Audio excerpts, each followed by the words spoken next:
Bismillahirrahmanirrahim. Assalamualaikum warahmatullahi wabarakatuh.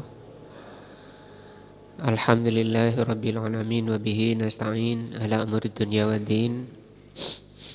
Asyhadu an la ilaha illallah wa asyhadu anna Muhammadan abduhu wa rasuluh. Allahumma shalli ala Muhammadin wa ala alihi wa sahbihi ajmain. Wa ba'du. Kita masih di tafsir surat Al-Bayyinah. Ini pertemuan yang ke-15.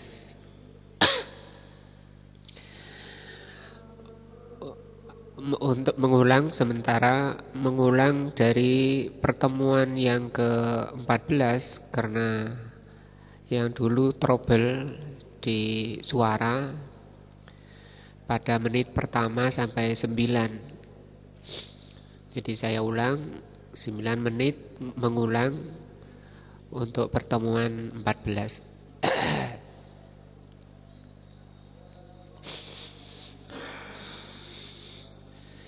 Qala asy-Syaikh rahimahullah, berkata Syekh rahimahullah, man istahza'a bi syai'in min dinir Rasul sallallahu alaihi wasallam.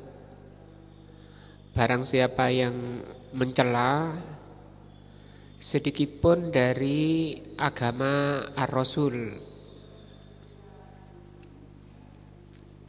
sallallahu alaihi wasallam, au sawabihi, atau mencela pahala, au iqabihi, atau mencela hukuman Allah Subhanahu wa taala, kufrun, maka dia kufur.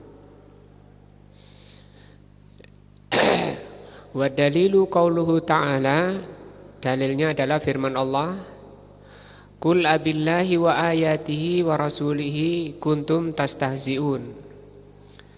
Katakan Muhammad, apakah dengan Allah, dengan ayat-ayatnya dan Rasulnya kalian saling mencela atau bergurau. Istihza artinya mencela, ya, atau main-main. La ta'tadiru, jangan kalian banyak alasan. Qad kafartum ba'da imanikum, sungguh kalian telah kafir setelah iman kalian.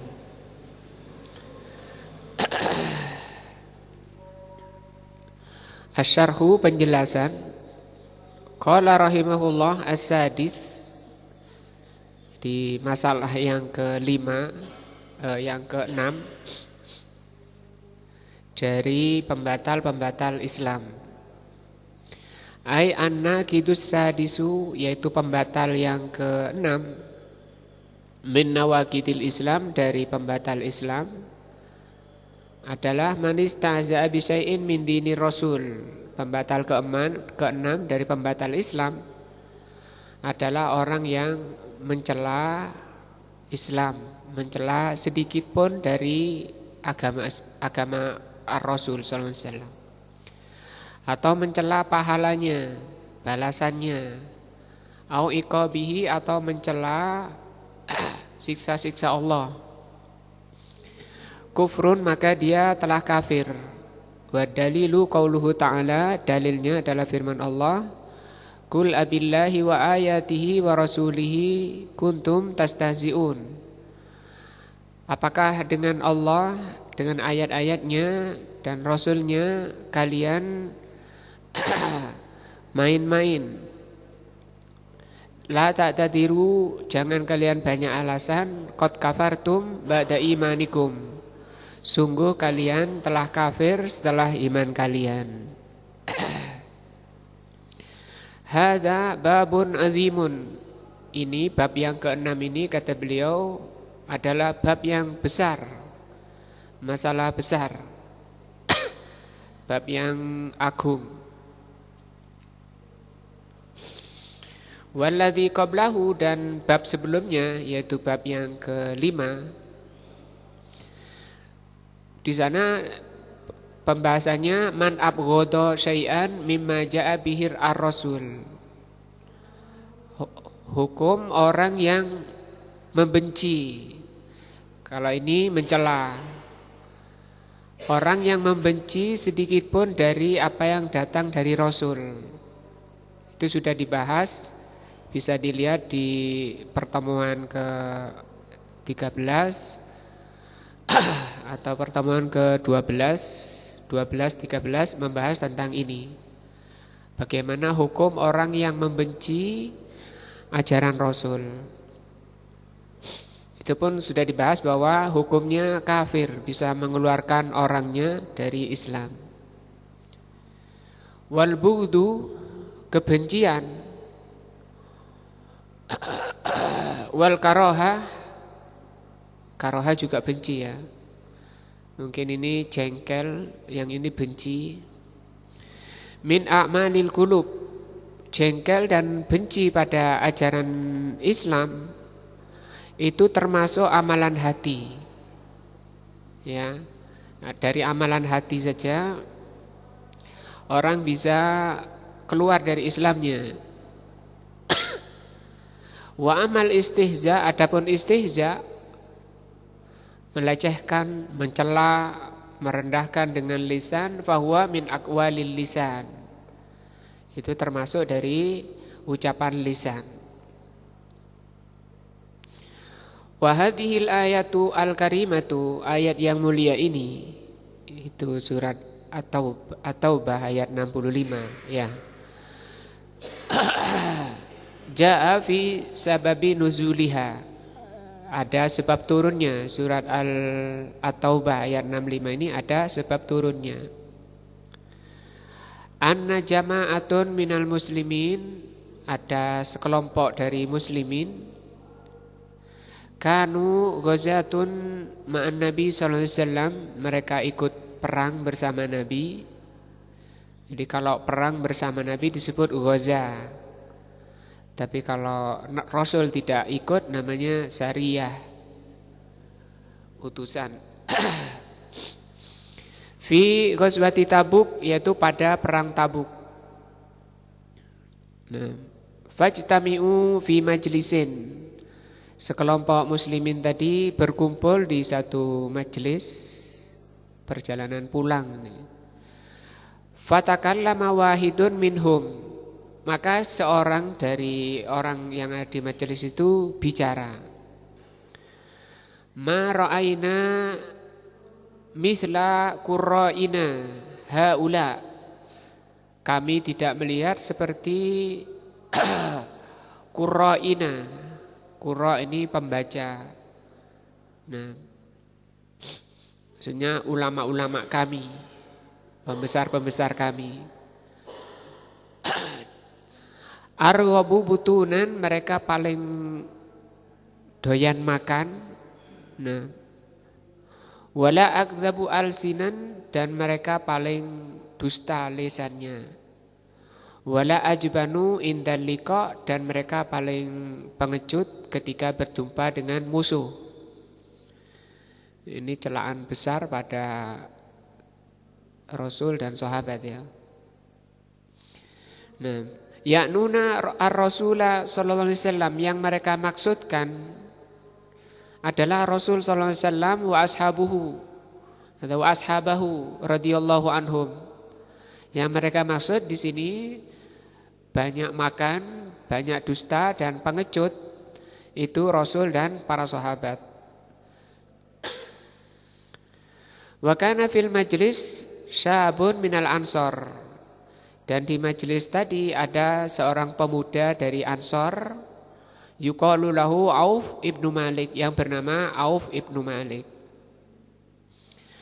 Faqala li hadzal rajul, maka Auf mengatakan pada seorang yang bicara tadi, kadzabta, kamu telah dusta.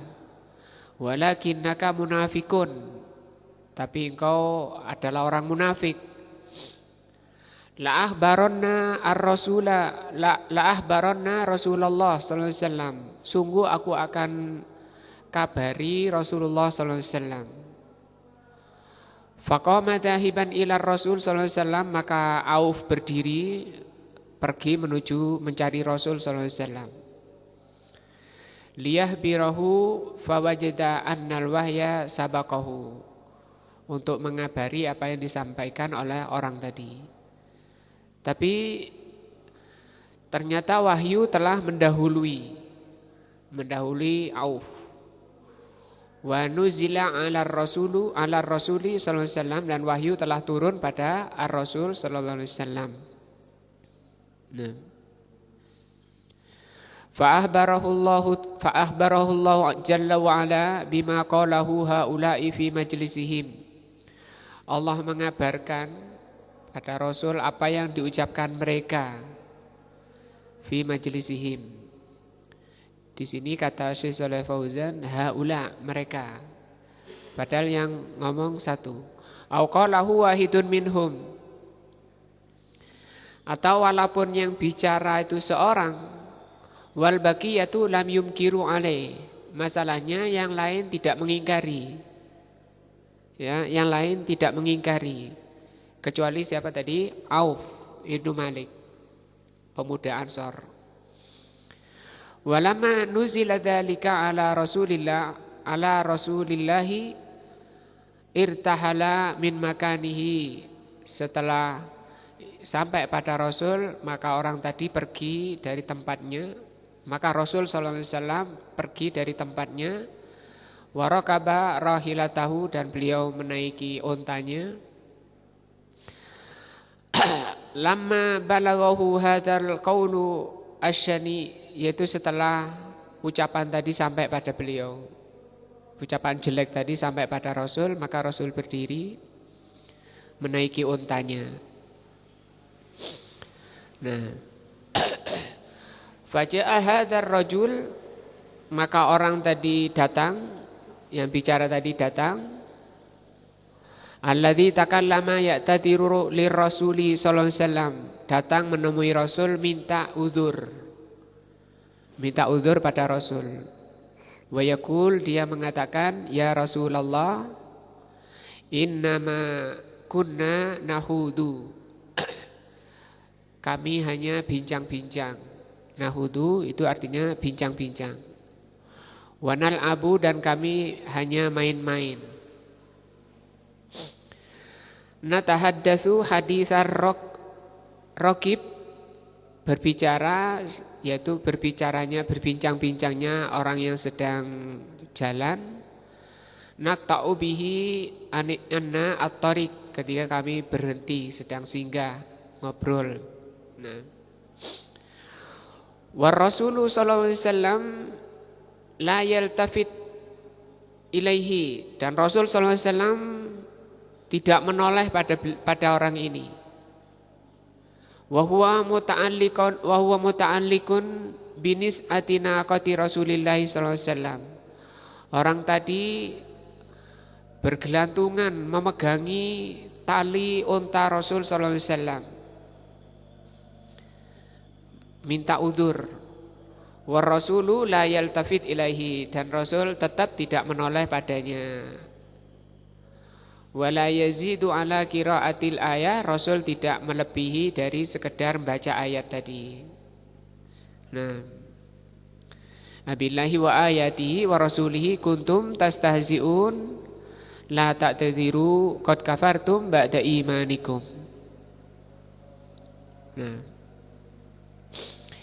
faqauluhu jalla wa ala, maka firman Allah, qad kafartum ba'da imanikum, sungguh kamu telah kafir setelah iman kalian. Hadza dalilun, ayat ini merupakan dalil annahum kanu mu'minin, bahwa orang tadi itu mukminin. Di sini Syekh juga masih menggunakan bentuk jamak, bahwa mereka yang di majelis itu semuanya mukminin. Walaisu munafikin, bukan orang munafik. Nah, wadalla ala anna man istahza'a billah, dan ayat ini menunjukkan bahwa barang siapa yang mencela Allah au bi rasulihi, atau mencela rasulnya, au bima jaa anillahi wa rasulihi, atau mencela apa yang dibawa oleh Rasul, annahu yukfaru ba'da imanihi, bahwa dia kafir setelah keimanannya. Wa yartaddu, dan orang itu murtad anil Islam, keluar dari Islam. Wa hadza mahallus syahidi minal ayat, dan ini tempat pendalilan, ya, tempat pendalilan dari ayat ini, bahwa orang yang mencela Islam sedikit pun dari Islam itu kafir, murtad. Idh law kanu qabla maqalatihim munafikin lam yakul qad kafartum ba'da imanikum. Karena kalau ucapan ini diucapkan oleh munafikin, maka Allah tidak mengatakan qad kafartum ba'da imanikum. Li'annal munafikin laisa mu'minin, laisu mu'minin, karena munafikun bukan orang mukmin. Minal asli, pada asalnya. Fala yusammuna bil mu'minin, orang munafikun tidak dinamakan mukminin. Wa innama yusammuna bil munafikin, orang munafikin disebut munafikin. Wa qala Allah jalla wa ala, Allah mengatakan fil ayatil ukhra, di ayat lain, fil munafikin, tentang munafikin, walaqad qalu kalimatal kufri, orang munafikin mengatakan dengan satu kalimat kufur, wa kafaru ba'da islamihim, mereka kafir setelah keislaman mereka. Walam yakul ba'da imanihim, dan mereka tidak mengatakan setelah keimanan mereka. Allah tidak mengatakan setelah keimanan mereka, tapi setelah keislamannya. Nah, insyaallah selesai pengulangan dari suara yang trouble pada pertemuan keempat. Yang lalu sudah kita bahas tentang ini. Fahadhil ayatu tadullu ala umurin azimatin. Ayat ini, yaitu surat At-Taubah ayat 65, menunjukkan beberapa perkara besar. Ya, beberapa perkara besar. Perkara besar yang pertama, wajibnya seorang muslim mukmin memuliakan Allah. Nah, memuliakan Allah, itu yang pertama. Dan sudah lalu kita bahas pertemuan ke-14, bisa dilihat lagi. Masalah besar yang kedua, bahwa merendahkan Rasul, merendahkan Rasul sallallahu alaihi wasallam itu termasuk kekufuran juga. Kekufuran Rasul juga, dan sudah dibahas di pertemuan ke-14, kita tidak ngulang. Nah, sekarang kita masuk yang ketiga. Salisan, perkara besar yang ketiga dari surat At-Taubah ayat 65. Apa kata beliau? Annal wajiba, bahwa wajib, nahwal Quran ihtiramihi, wajib seorang mukmin muslim memuliakan Al-Quran. Wa ta'zimahu, dan wajib untuk mengagungkan Al-Quran. Bahkan cara menata di ra itu juga para ulama bahas. Jadi untuk Al-Quran itu tidak boleh ditaruh di yang bawah, taruh paling atas dan paling kanan. Tidak boleh walaupun paling atas ditaruh paling kiri, itu tidak boleh. Yang terakhir saya mendengarkan dari tausiah para ulama, banyak yang sekarang untuk zaman-zaman ini, waktu membaca Al-Quran ada WA datang. Kemudian Al-Qurannya ditutup, dia ambil HP-nya ditaruh di atas Al-Qurannya, baca WA-nya. Qurannya di bawah, di bawahnya HP. Ini juga termasuk dari ini, tidak memuliakan Al-Quran. Terus bagaimana caranya? Taruh dulu Al-Qur'annya di tempat yang tinggi. Nah, jadi dari sisi pelaksanaan pun, misalnya jual beli atau jualan kitab, punya toko kitab atau punya perpustakaan di rumah, menatanya juga dibahas oleh para ulama dalam rangka ini, ihtiram dan ta'zim, memuliakan Al-Qur'an dan mengagungkan Al-Qur'an. Kenapa Al-Quran dimuliakan dan diagungkan? Li'annahu kalamullah. Karena Al-Quran itu kalamullah, sifat Allah, ucapan Allah. Nah, namanya sifat, itu sifat yang tidak terpisah dari dirinya. Dan Al-Quran itu bukan makhluk. Kalau kertasnya dan tintanya itu makhluk. Suara yang keluar dari lisan kita ketika membaca Al-Quran, suaranya itu makhluk.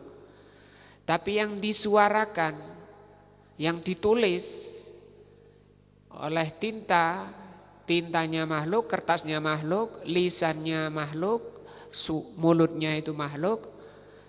Sementara yang ada di situ itu kalamullah, sifat Allah.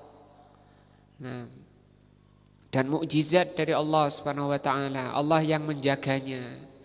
Ketika manusia nanti di akhir zaman sudah tidak mempedulikan Al-Qur'an, maka Al-Qur'an akan diangkat oleh Allah Subhanahu wa taala sehingga kita tidak mendapati di lembaran-lembaran. Tidak ada lagi di kertas-kertas. Nah, juga di dada-dada manusia lupa semuanya. Nah, demikian juga zaman sekarang banyak melijo-melijo itu bungkus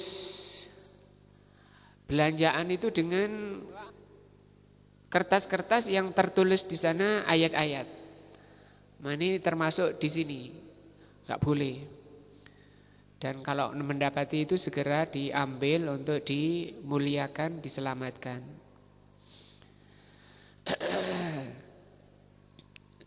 Nah, li'annahu kalamullah subhanahu wa ta'ala. Karena Al-Quran itu merupakan kalamullah. Nah, wa fadlu kalamillahi ala sairil kalam kafadlillahi ala khalqihi. Keutamaan kalamullah terhadap seluruh ucapan seperti keutamaan Allah terhadap seluruh makhluknya. Li'annahu min kalamillahi wa kalamillahi sifatun. Karena dia merupakan kalamullah dan kalamullah itu merupakan sifat. Min sifatihi, dari sifat-sifat Allah. Nah,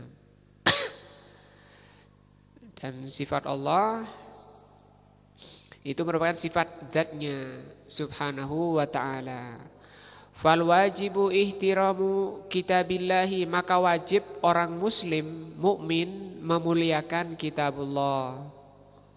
Wa ta'zimuhu wa tauqiruhu, mengagungkan dan memuliakan. Misalnya sedang di saku, kemudian tidak boleh dibawa ke kamar mandi, ya. Karena nanti terjatuh pada melecehkan atau merendahkan Al-Quran. Itu yang ketiga. Rabi'an, yang keempat, annal wajiba, wajib bagi seorang muslim mukmin ihtiramu dinil Islam, memuliakan agama Islam. Agama artinya apa? Ajaran. Karena ad-din itu ada dua maknanya. Pertama bermakna amalan, yang kedua bermakna balasan. Yang bermakna balasan, Maliki Yaumiddin di surat Al-Fatihah. Yang bermakna amalan, inna dina indallah al-Islam. Sesungguhnya amalan yang diterima Allah adalah Islam.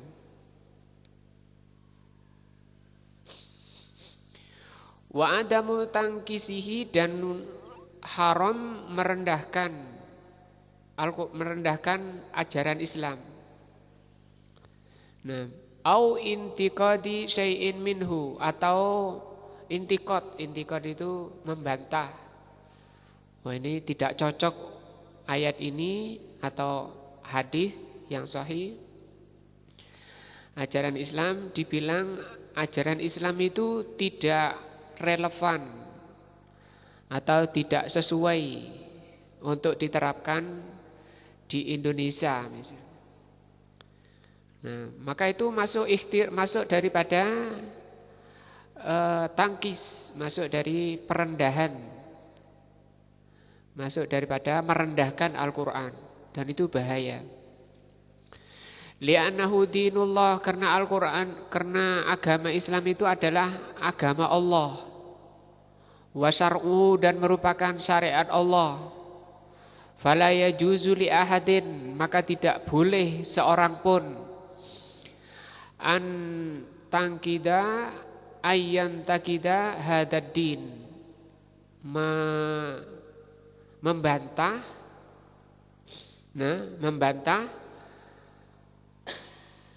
atau istilah zaman sekarang itu komplain, ya, komplain terhadap ajaran Allah, hukum-hukum Allah. Ya banyak, misalnya pelaksanaan hukum-hukum had misalnya, ya. Kalau orang sudah menikah zina, itu hukumnya dirajam. Kemudian ketika disampaikan ayat-ayat rajam, dia komplain misalnya. Nah, au yang takisuhu, atau merendahkan atau melecehkan. Au yatakallama fihi, atau membicarakan hukum Allah diperbincangkan. Ya, agama Allah diperbincangkan. Nanti ada undangan rapat misalnya, pertemuan. Apa bahasanya? Temanya apa? Bahas ayat ini loh. Bagaimana penerapannya? Nah, dibahas, boleh enggak, apa Pak, bisa enggak diterapkan misalnya. Itu hati-hati, bahaya. Bisa jadi nanti, wah ini muncul tadi komplain-komplain, sepertinya ayat ini tidak pantas untuk kita terapkan di kampung kita ini.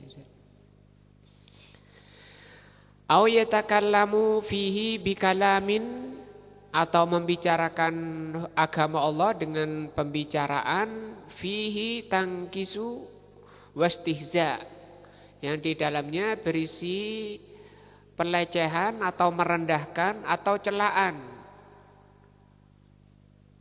Wasuhriya, atau suhriya. Suhriya itu bangga dengan selain hukum Allah misalnya. Hukum ini loh lebih baik, lebih pas, lebih relevan.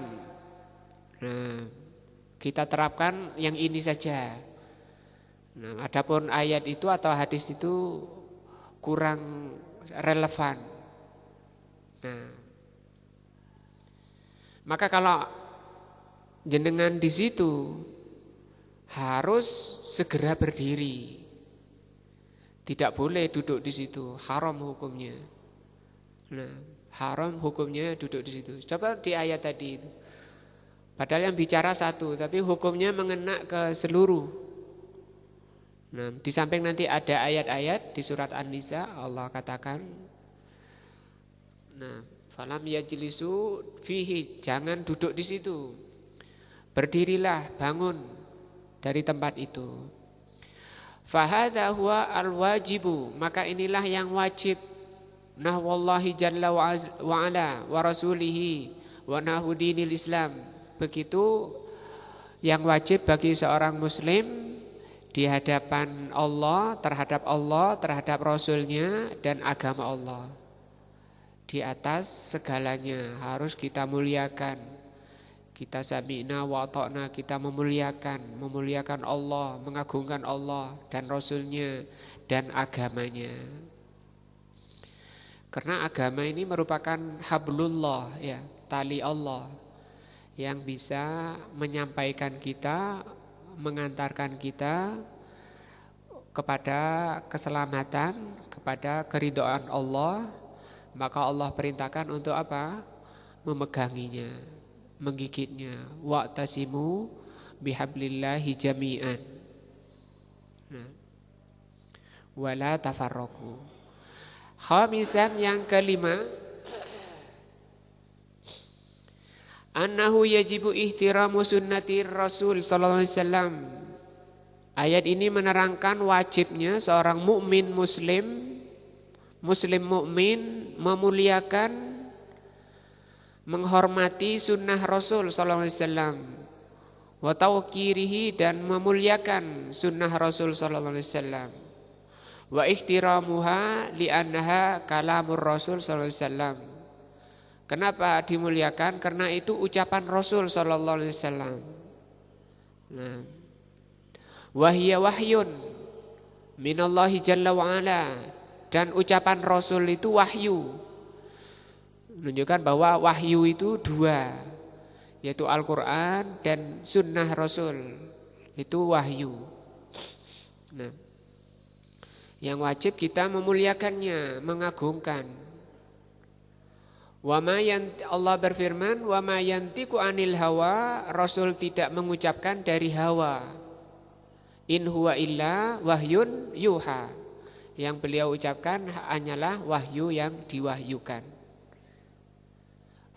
Fayajibu ihtiramu sunnati Rasulillah sallallahu alaihi wasallam, maka wajib seorang muslim mukmin itu memuliakan, menghormati sunnah Rasul.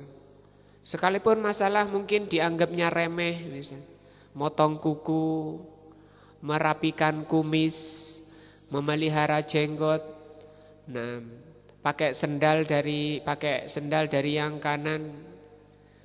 Nah, tidak boleh kemudian mengatakan ini kan kaki-kaki saya, sandal-sandal saya, dari keringat saya, mau pakai dengan kaki yang kiri, yang kanan, terserah saya. Ngapain itu sunnah ikut-ikut ngatur misalnya. Nah, itu sudah istihza, merendahkan, melecehkan. Dan ucapan-ucapan seperti itu bahaya. Ayatnya ini yang kita bahas bukan hanya menunjukkan munafik, bahayanya bisa mengeluarkan orang Islam dari Islamnya, mengeluarkan orang mukmin sehingga menjadi orang kafir. Nah, kita masih sering mendapati orang-orang yang mencela, yang berjenggot dibilang kambing. Ada orang mengangkat kainnya dari mata kakinya, dicela dengan berbagai ucapan-ucapan sinis. Ada wanita bercadar dicela dan seterusnya. Kalau bagi orang kafir memang mereka kafir, memang sifatnya seperti itu. Tapi muslimin, mukmin yang mengaku muslim, mengaku mukmin, itu bisa mengeluarkan dari Islamnya. Wala yajuzu intiqaduha, tidak boleh seorang muslim itu komplain, ya, tidak boleh komplain terhadap sunnah Nabi, walaupun tidak terucap misalnya. Kemudian dia ngambil alat motong jenggot, alat menyukur jenggot, kemudian dia potong, ambil jengkel pada sunnah misalnya. Atau karena disuruh oleh istrinya, disuruh temannya, disuruh atasannya, disampaikan, bahaya.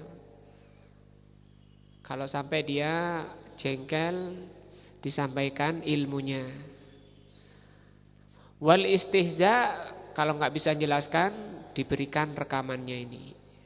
Nah, wal istihza atau mencela, bisyai'im minha, dia cela sunnah Nabi, misalnya sunnah memelihara jenggot, dia cela dengan lisannya, terdengar dari lisannya, atau juga disebut dengan lisan hal. Apa lisan hal? Nggak ngomong tapi dia ambil alat cukur, dia cukur bersih jenggotnya dengan penuh kejengkelan pada sunnahnya, dia tidak ngomong. Itu namanya lisan hal. Nah, wa man fa'ala dzalika, kata beliau, barang siapa melakukan itu ya dengan komplain dan mencela sunnah Nabi, faqad irtadda an dinil Islam, sungguh dia telah murtad dari agama Islam. Padahal urusannya tadi pakai sendal, urusannya cuma pakai sendal, atau mencabut ketiak, ya bulu ketiak, itu sunnahnya diapakan? Dicabut, bukan dibiarkan. Nah, kalau dibiarkan, bah ini ketek-ketek saya misalnya, tak biarkan panjang, itu terserah saya. Ngapain sunnah ikut-ikut misalnya. Nah, kita ini tidak punya kebebasan mutlak walaupun pada diri kita, ya. Kita tidak punya kepemilikan mutlak walaupun pada diri kita. Bu, ini tangan-tangan saya, mau pakai apa saja terserah saya. Tidak bisa. Kita akan berdiri di hadapan Allah sebentar lagi, kemudian akan mempertanggungjawabkan. Nah ini pertanggungjawaban itu menunjukkan bahwa kita tidak bebas melakukan apapun yang telah Allah karuniakan pada kita. Nah, Allah berfirman, "Tsumma latus'alunna yauma idzin 'anin na'im." Sebentar lagi kalian pasti akan ditanya dari kenikmatan-kenikmatan. Sadisan yang ke-6, ya, yang ke-6 ayat dari penjelas masalah besar di surah At-Taubah ayat 65, ihtiramul ulama, wajib bagi seorang muslim mukmin memuliakan ulama. Nah, li'annahum warathatun nabi, karena para ulama itu merupakan pewaris para nabi sallallahu alaihi wasallam, pewaris Nabi sallallahu alaihi wasallam. Wallahu rafa'a min sa'nihim, Allah itu mengangkat derajat ulama. Wa a'la, dan Allah tinggikan dari posisinya. Allah berfirman, yarfa'illahu alladzina amanu minkum, Allah mengangkat derajat orang-orang yang beriman di antara kalian. Walladzina utul ilma darajat, dan Allah mengangkat orang yang berilmu beberapa derajat lagi. Nah, pengangkatan derajat ada dua di ayat ini. Pertama dengan iman, yang kedua orang yang beriman, orang yang berilmu, para ulama dari orang-orang beriman itu diangkat lagi derajatnya dengan ilmunya. Fahaula'i wal iyadzu billah, maka banyak orang-orang naudzubillah waqa'u fi hadhil jarimah, banyak manusia mengaku muslimin, mukminin terjatuh pada perbuatan jelek ini. Takallama hadzal rajul asyaki, orang yang jelek ini, orang yang sesat ini bicara. Ma ra'aina mithla qurra'ina, kami tidak melihat seperti qurra'ina. Orang ini, orang jelek ini, orang sesat ini yang dimaksud tadi, yang gelantungan di tali untanya Rasul sallallahu alaihi wasallam, yang telah dikafirkan oleh Allah. Wa yakni bil qurra, dan yang dimaukan dengan qurra di ucapan orang ini Rasulullah sallallahu alaihi wasallam wa ashabuhu, adalah Rasul sallallahu alaihi wasallam dan sahabatnya. Wa yasmulu lafdzul qurra, dan lafadz qurra ini mencakup fi dzalika al-waqtul ulama, mencakup juga para ulama. Li'annahu kana fi dzalikal waqtu alladzi yaqra'ul Qur'an kalim yakunu aliman. Karena para ulama itu karena qurra yang difahami oleh orang-orang dahulu adalah ulama. Amma fi zamanil mutaakhir, adapun di zaman akhir, ya, yang dimaksud dengan qurra faqad yakunu al-qari.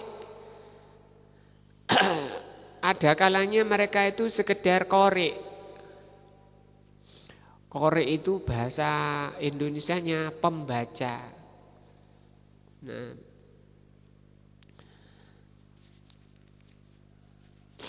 maka pembaca itu belum tentu menunjukkan orang itu baik. Makanya tidak ada ayat maupun hadis yang menunjukkan cirinya orang baik itu qari, itu tidak ada.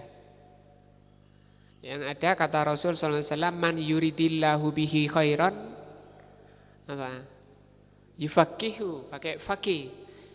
Maka faqih itu tidak sekedar baca, hafal Quran, hafal Bukhari, Muslim. Itu qari, bahasanya qari. Nah, tapi yang disebut qari itu ini tadi. Kalau di zaman dahulu, zaman Nabi, yang disebut qari itu ulama. Kalau zaman akhir, ada kalanya kata beliau, qari la yafhamu syai'an min ma'anil Qur'an. Banyak kan sekarang, apalagi lomba-lomba tahfidz Quran. Banyak sekarang seperti jamur, ma'had tahfidz Quran. Sampai sekelas di kampung-kampung TPQ lembaga tahfidz Quran. Sehingga ada hadis yang menyatakan bahwa akhir zaman itu banyak muslimin hafal Quran, anak-anak kecil itu hafal Quran sampai bisa tidak jatuh walaupun satu huruf. Saking hafalnya. Nah, ya hafal saja. Bahkan rawan yang seperti itu kalau enak bisnya. Rawan seperti yang dikatakan oleh Rasul sallallahu alaihi wasallam. Ada 3 orang yang dipanggil pertama untuk dilemparkan ke neraka. Pertama mujahid, ya. Yang kedua orang derma, sedekah, banyak sedekahnya. Yang ketiga apa? Qari ini. Nah, la yafhamu syai'an min ma'anil Qur'an. Mereka tidak mengerti sesuatu sedikit pun dari maknanya. Kalau di Al-Baqarah itu disebut amani. Nah, ketika Allah menjelaskan tentang orang Yahudi, la ya'lamunal kitaba, mereka tidak mengerti Alkitab. Maksudnya tidak mengerti itu tidak faham. La ya'lamunal kitaba illa amani, kecuali amani. Amani itu tadi qari ini. Nah, wa inhum illa yadhunnun. Sementara amaliyahnya mereka ikuti nafsunya saja. Mereka ikuti amani, mereka ikuti yadhunnun, dzon. Sementara dzon itu kata Allah dzon itu tidak memiliki kebenaran sama sekali. Wala yufaqihu, dia tidak faham dan tidak faqih. Nah, wa innama yujayyidu atau yajidul qiraah faqat, dia hanya memperbagus bacaan. Memperbagus bacaan kemudian berhenti di bagus bacaan itu juga bukan perkara yang dipuji. Ya, bukan perkara yang sebagai tanda keselamatan. Tapi harus dilanjutkan dengan faham. Dan juga ada hadis sahih Rasul mengatakan yaqra'unal Qur'an. Ada nanti akhir zaman akan muncul kaum. Nah, saya ruju min hadza, akan keluar dari orang ini kata Rasul. Qaumun, suatu kaum yaqra'unal Qur'an. Mereka membaca Al-Qur'an, la yujawizu hanajirahum. Tapi bacaannya itu tidak melampaui, tidak melewati kerongkongannya. Nah, Diterangkan oleh para ulama tidak melampaui kerongkongannya itu satu tidak faham maknanya, kedua tidak mengamalkan, walaupun faham tidak mengamalkan. Yamrukuna minad-din, dia terlempar keluar dari agama kama yahrujus sahmu minar ramiyah. Hadis yang sahih ini bisa dilihat di Muslim juga sebagai dalil Allah mencela, Rasul mencela orang yang hanya mencukupkan dengan baca. Ya kita baca, kita tetap membaca, kita tentukan waktu dalam 24 jam untuk membaca Al-Quran. Tapi tidak boleh mencukupkan dengan baca, karena mencukupkan itu yang dicela. Li'annahu fi akhir zaman, karena di akhir zaman yuksirul qurra, banyak qurra itu banyak. Wa yakillul fuqaha, tapi sedikit orang yang faqih, sedikit orang yang faham. Nah, wa amma fi zamanil awal, adapun di zaman awal, qurunul awal, fal qurra'u, maka qurra itu hum al fuqaha, qurra itu adalah fuqaha. Fa qauluhu ma ra'ayna mithla qurra'ina haula ay al ulama, sehingga perkataan orang tadi kami tidak melihat seperti qurra kita, ya, yang dimaksud adalah ulama. Siapa ulamanya waktu itu? Wahum ar-rasulu wa sahabatuhu al-kiramu radhiyallahu anhum. Nah, wa yu'khadhu min hadza, maka kesimpulan dari ini annalladzi yantakisu al-ulama, bahwa orang yang mencela ulama, melecehkan ulama, min ajli ilmihim, karena ilmunya. Yang namanya ulama karena ilmunya yang tinggi. Fi ayyi waktin, di waktu apa saja, kapan saja. Annahu yadkhulu fi makna hadhil ayatil karimah, maka akan bisa masuk ke makna ayat ini. Nah, li'anna hadza qala ma ra'ayna mithlu qurra'ina, karena di hadis ini disebutkan kami tidak melihat seperti qurra'ina, wal qurra hum al ulama. Nah, qurra di situ adalah ulama. Nah, kalau zaman kita saat ini seperti Asy-Syaikh Rabi rahimahullah hafizahullah, nah, Asy-Syaikh Bukhari hafizahullah, Asy-Syaikh Shalih Fauzan, Asy-Syaikh Ubaid Al-Jabiri hafizahumullah, itu ulama-ulama. Wa hadza yatanawalul ulama fi kulli waqtin, maka ini meliputi atau mencakup ulama setiap waktu. Wal ulama ulahum ihtiramuhum wa ijlaluhum, maka ulama itu punya hak untuk dihormati dan dimuliakan. Walaupun ulamanya sendiri bukan gila hormat. Tidak ada ulama yang mengatakan hormati kami, hormati saya. Tapi kita sebagai umat, nah, punya kewajiban seperti ini berdasarkan ini surat At-Taubah ayat 65 dan hadis tadi. Li'annahum yahmiluna kitaballah, karena para ulama itulah yang membawa kitabullah wa sunnati rasulihi sallallahu alaihi wasallam, dan membawa sunnah Rasul sallallahu alaihi wasallam. Wa yahmilunal ilma, mereka yang membawa ilmu. Wa yablughunahu, menyampaikan ilmu, ilan nasi, menyampaikan ilmu pada manusia. Fayajibu ihtiramihim, maka wajib ihtiramahum, maka wajib bagi muslim mukmin memuliakan mereka. Hanya saja para muslimin banyak yang membenci para ulama, dibilang ulama itu tidak mengerti kenyataan, ulama itu hanya taunya haid dan nifas, tidak mengerti keadaan yang sebenarnya. Itu bentuk-bentuk ucapan celaan pada ulama. Nah, sehingga ulama itu kata Imam Ahmad, orang yang paling bermanfaat pada umat itu ulama. Dan orang yang paling dibutuhkan umat itu ulama. Tapi ulama itu adalah orang yang paling dibenci oleh kebanyakan orang, paling dimusuhi. Dan beliau sendiri mengalami yang seperti itu, Imam Ahmad.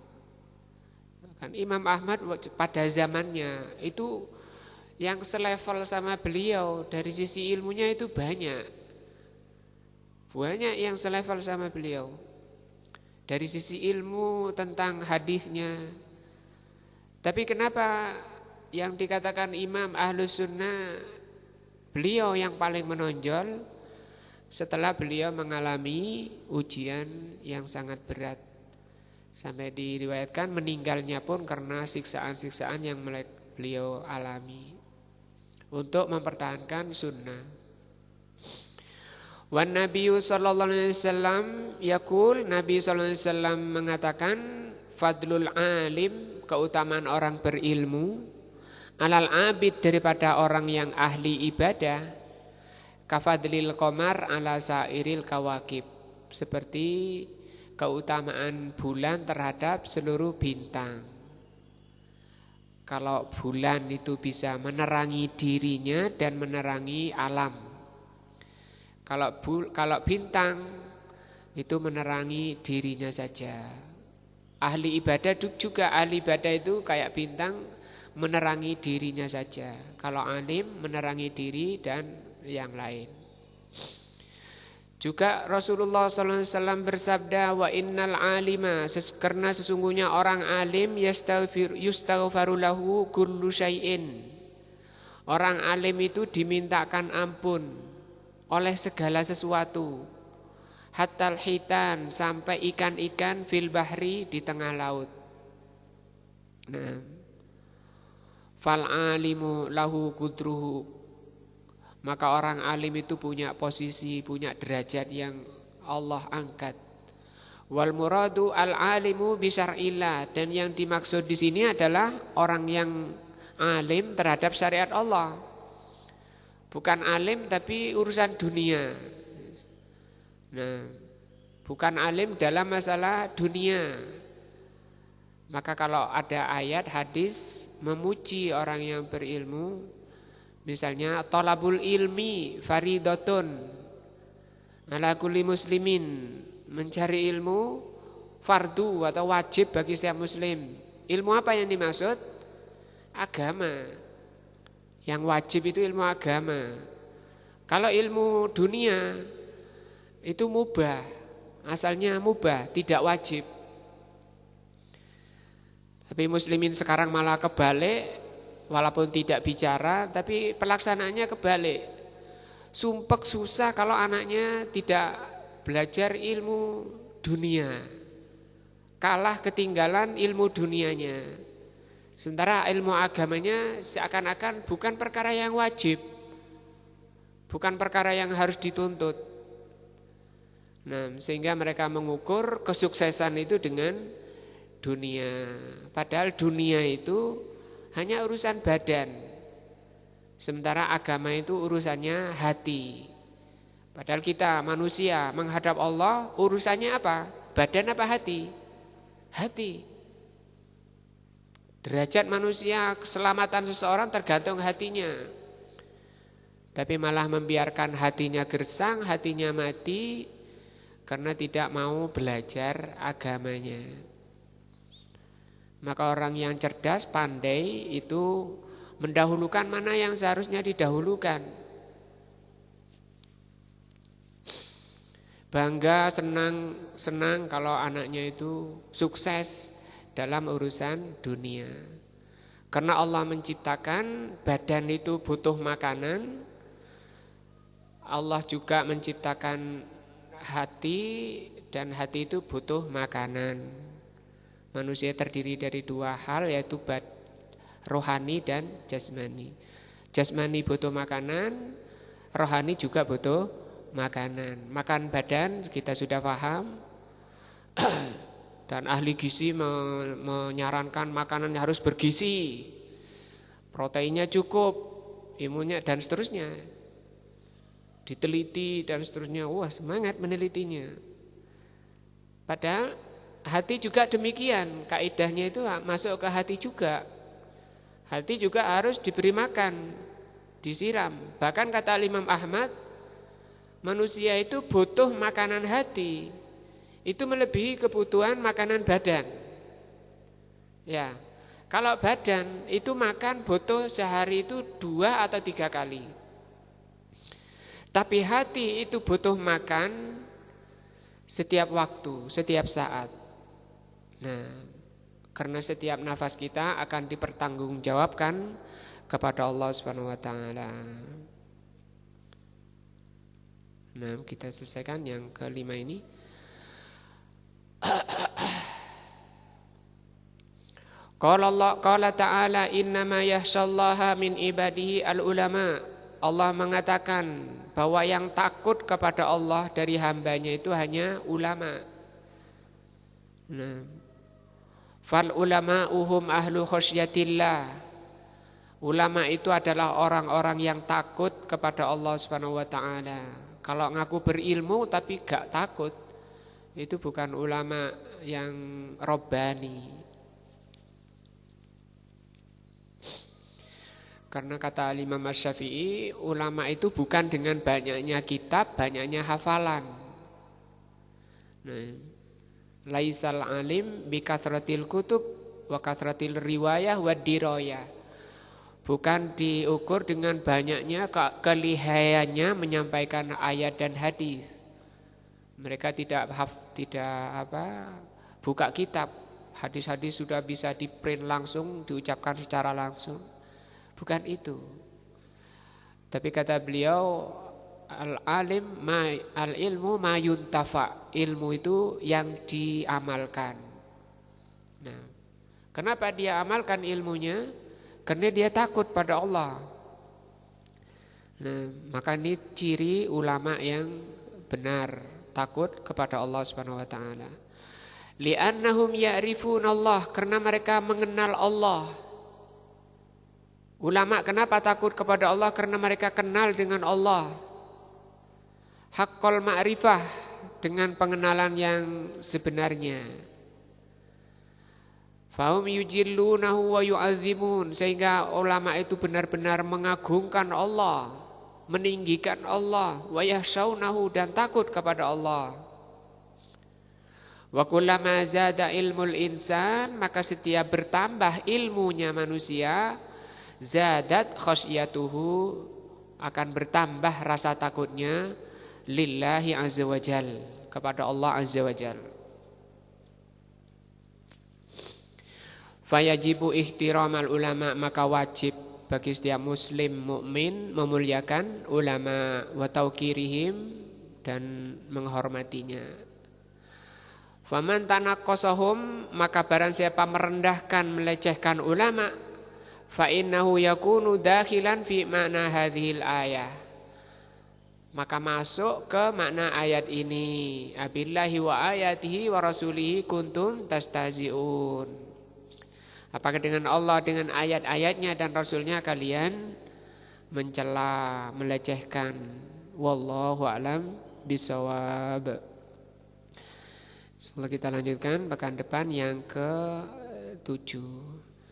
Subhanakallah bihamdika asyhadu an la ilaha illa anta astaghfiruka wa atubu ilaika. Wassalamualaikum warahmatullahi wabarakatuh.